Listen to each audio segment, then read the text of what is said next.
भूगोल पाठ क्रमांक 8 नैसर्गिक संसाधने नैसर्गिक संसाधने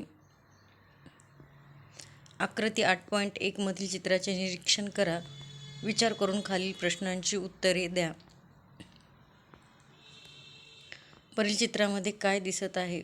वरील चित्रामध्ये ऑक्टोपस नावाचा प्राणी, घोडा, तसेच मगर, त्याचबरोबर आंबा हे फळ दिसत आहे, फूल दिसत आहे आणि कापसाचे फूल दिसत आहे, म्हणजे कापूस दिसत आहे. वरील चित्रामध्ये किती प्राणी आणि वनस्पती तुमच्या परिचयाचे आहेत? 5 प्राणी. वरील चित्रामध्ये 5 गोष्टी माझ्या परिचयाच्या आहेत. यापैकी कोणत्या गोष्टी तुम्ही प्रत्यक्ष पाहिल्या आहेत? आंबा, घोडा, ऑक्टोपस, मगर, कापूस या गोष्टी प्रत्यक्षात पाहिल्या आहेत. यापैकी कोणत्या गोष्टी तुम्ही वापरलेल्या आहेत किंवा वापरताना पाहिल्या आहेत? घोडा, आंबा आणि कापूस या गोष्टी प्रत्यक्षात वापरलेल्या पाहिल्या आहेत किंवा वापरत आहेत. यापासून आणखीन कोणत्या गरजा पूर्ण होऊ शकतात? कापसापासून आपण कापड बनवतो. घोड्याचा उपयोग वाहतुकीसाठी होतो. चित्रातील न वापरलेल्या गोष्टींचा संभाव्य वापर कसा करता येईल? ऑक्टोपस नावाचा प्राणी समुद्रात आढळतो आणि तसेच मगर नावाचा प्राणी देखील समुद्रात आढळतो. त्यांचा उपयोग आपल्याला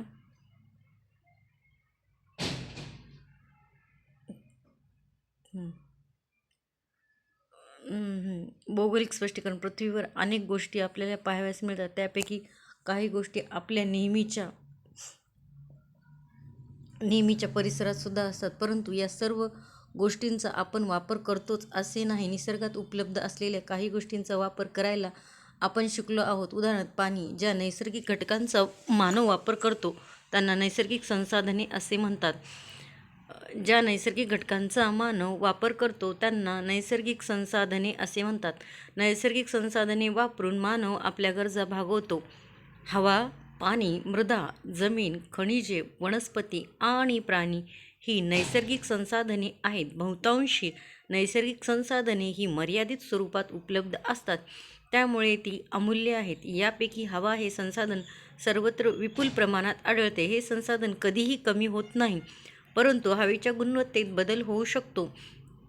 हवेचा वापर आपण श्वासोच्छवासापासून ते अगदी ज्वलन प्रक्रियेपर्यंत करत असतो. आकृती क्रमांक 8.2 ते 8.13 यामधील चित्रावरून या सर्व घटकांची कल्पना करता येईल.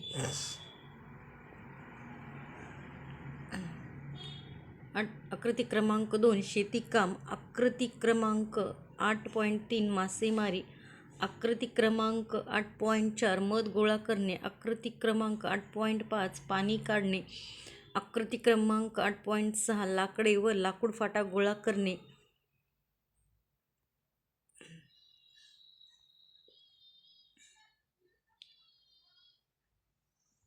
आकृती क्रमांक 8.7 खाणकाम. आकृती क्रमांक 8.8 गवंडी काम.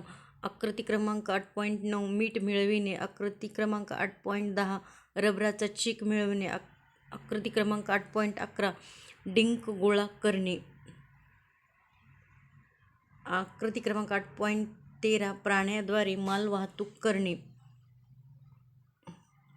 मृदा तो संसाधन म्हणून वापरत असतो. मृदेचा वापर हा जगात सर्वत्र केला जातो. मृदा आणि म्हणूनच मानवाच्या शेती व्यवसायामध्ये मृदा हे एक महत्त्वाचे नैसर्गिक संसाधन आहे.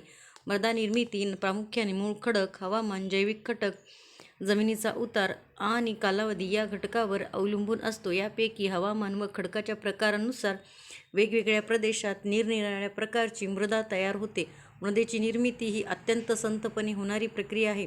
परिपक्व मृदेची निर्मितीसाठी खूप मोठा काळ लागतो. साधारणपणे 2.5 सेमी जाडीचा मृदेचा थर तयार होण्यासाठी सुमारे 1000 वर्षाचा काळ लागतो. आकृती 8.3 व 8.5 मध्ये आपल्याला माणूस मासे पकडताना तसेच एक माणूस विहिरीतून पाणी काढताना दिसत आहे. या चित्रामध्ये पाणी या नैसर्गिक घटकाचा वापर करून माणूस आपल्या गरजा पूर्ण करताना दिसत आहे. आपल्या सर्वांना सकाळी उठल्यापासून ते रात्री झोपेपर्यंत पाण्याची नितांत गरज असते. यावरून पाण्याचे अनन्यसाधारण महत्त्व लक्षात येते. निसर्गातील संपूर्ण सजीव सृष्टी व या संसाधनावर अवलंबून असते. आकृती क्रमांक 8.9 पहा. यात सागराच्या पाण्यातून आपण मीठ मिळवतो हे दाखविले आहे. दैनंदिन जीवनात हे आपण नेहमी वापरतो. पृथ्वीवरील एकूण पाणी 100%, पृथ्वीवरील वापरण्यायोग्य पाणी 3%, पृथ्वीवरील वापरण्यास उपलब्ध पाणी 0.003%.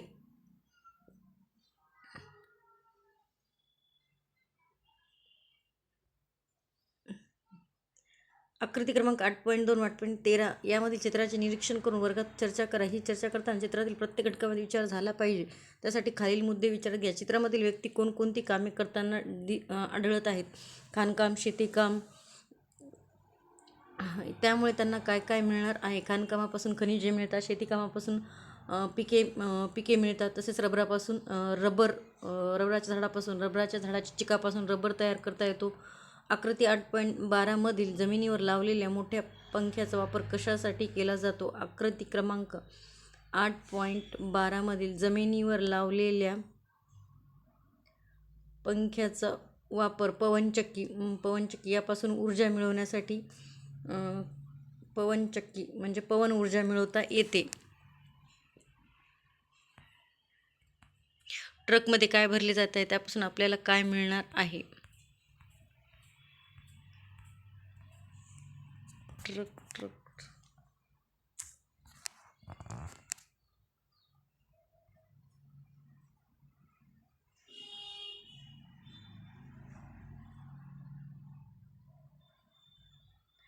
मासेमारी सोडून इतर मानवी कृती कोणत्या ठिकाणी चाललेल्या आहेत? मासेमारी सोडून इतर मानवी कृती जमिनीवरच चाललेल्या आहेत. ट्रकमध्ये खाणकाम. ट्रकमध्ये माती भरल्या जात आहे. माती किंवा वाळू असे भरल्या जात आहे. भौगोलिक स्पष्टीकरण. वरील आकृतीमध्ये काही ठिकाणी माणूस स्वतः विविध गोष्टी करताना दिसतो. त्याची प्रत्येक कृती ही निसर्गातील कोणत्या ना कोणत्या घटकाशी संबंधित आहे. त्या प्रत्येक घटकाचा विचार करू. आकृती 8.2 मध्ये बैलाच्या सहाय्याने शेतकरी जमीन नांगरताना दिसत आहे. शेतकरी जमिनीवरील मृदेचा थर नांगरून जमीन कसण्यायोग्य करतो. या कसलेल्या जमिनीतून विविध प्रकारची पिके घेतो. या पिकाच्या उत्पन्नातून स्वतःची व इतरांची अन्नाची गरज भागवतो. या पिकाच्या उत्पन्नातून स्वतःची व इतरांची अन्नाची गरज भागवतो. हे सर्व करण्यासाठी जमिनीवर निसर्गतः उपलब्ध असलेली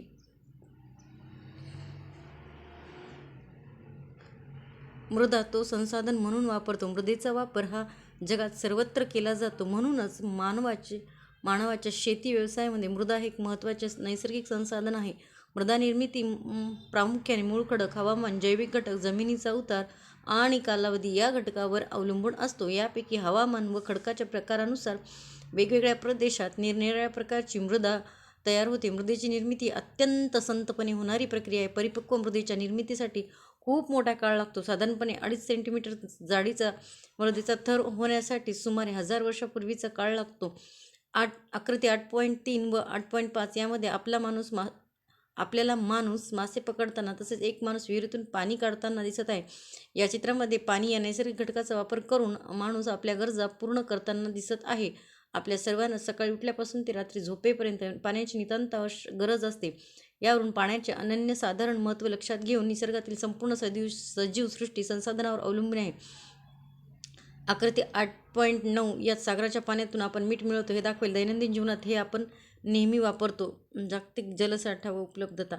आकृती 8.6 काही व्यक्तीकडे वनातून लाकडे गोळा करताना, तसेच आकृती 8.4 मध काढताना व 8.10 रबराचा चिक व 8.11 मध्ये डिंक इत्यादी गोळा करताना दिसत आहे. वनस्पती या नैसर्गिक घटकापासून आपल्याला गरजा भागवण्यासाठी आपण ही उत्पादने मिळवतो. भूपृष्ठावर विविध प्रकारच्या वनस्पती आपण पाहू शकतो. वनस्पतींचे गवत, झुडूप, झाड आणि वृक्ष असे स्थूल मानाने वर्गीकरण करता येते. गवतापैकी काही तृणांची लागवड करून पहिल्यांदा शेतीद्वारे धान्य मिळवण्याचा प्रयोग मानवाने केले. त्यामुळे त्याला अन्नासाठी करावी लागणारी वणवण टाळता आली.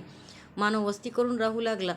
सिंधू, नाईल, युफ्रेटियस, होयांगा, हो या नद्यांची खोरी यापैकी काही उदाहरणे तुम्ही 5वीत शिकला आहात. नद्याकाठची प्राचीन संस्कृती नकाशामध्ये दाखवलेली आहे.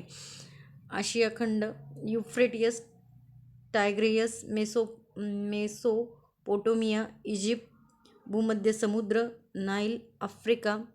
हडप्पा संस्कृती भारतामध्ये. हडप्पा संस्कृती सिंधू नदीच्या काठावर आहे. गंगा नदी, ब्रह्मपुत्रा, चीन. यांगस्य संस्कृती किंवा होयांग हो, टायग्रिस व युफ्रेटियस. सिंधू, नाईल, युफ्रेटिस, होयांगो हो या नद्यांची खोरी ही यापैकी काही उदाहरणे आहेत. वनातील लाकूड, रबर, डिंक, फळे, औषधी वनस्पती इत्यादी उत्पादने आपल्याला मिळवता येतात. विषुववृत्तापासून ते ध्रुवापर्यंत विचार केला तर कटिबंधानुसार पुढील प्रकारच्या वनस्पती आपल्याला आढळून येतात. विषुववृत्तीय, सदाहरित, पानझडी, उष्ण कवताळ, काटेरी,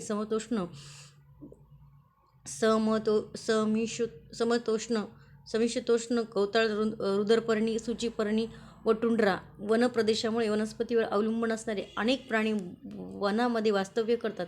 या प्राण्यांना खाणारे मांसाहारी प्राणी देखील